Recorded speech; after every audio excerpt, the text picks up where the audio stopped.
večer. Dobro večer. Ovo su vaši domaćini, lutajuća senka i naravno duša. To je i naš mali panda. Au, ne grizi se, kosture. Evo i kostura ovdje, pored nas. Da li vam se svidjela prošla epizoda o Hranislavu? Naravno da vam se sviđa. Naravno. U ovoj epizodi možda neće biti dobre pesme, ali to ne garantuje da će biti puno dobre zabave. Ali će da bude hit. Ovo će biti hit. Veliko. Verujte mi. Velike mu. O čemu ćemo pričati danas?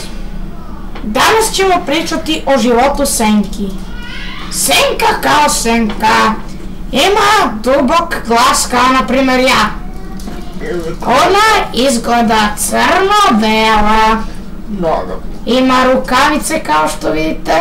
Evo rukavica.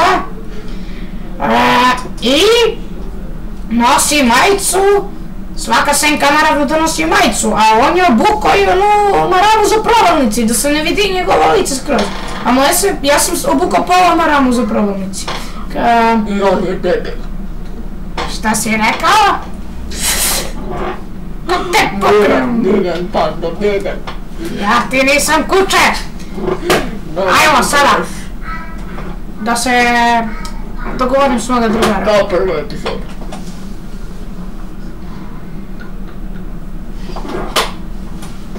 Bre.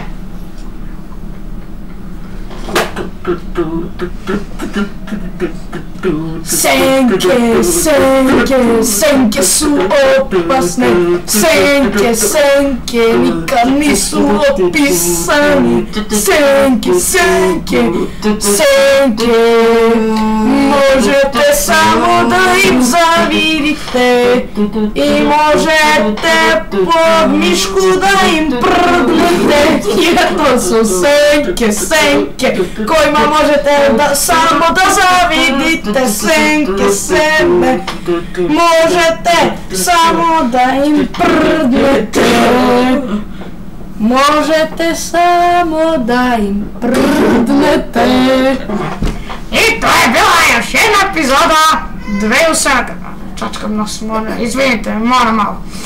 A to su bila lutajuća Senka i duša.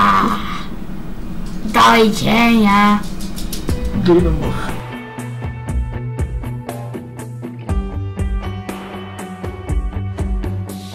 You warned me that you were gonna leave.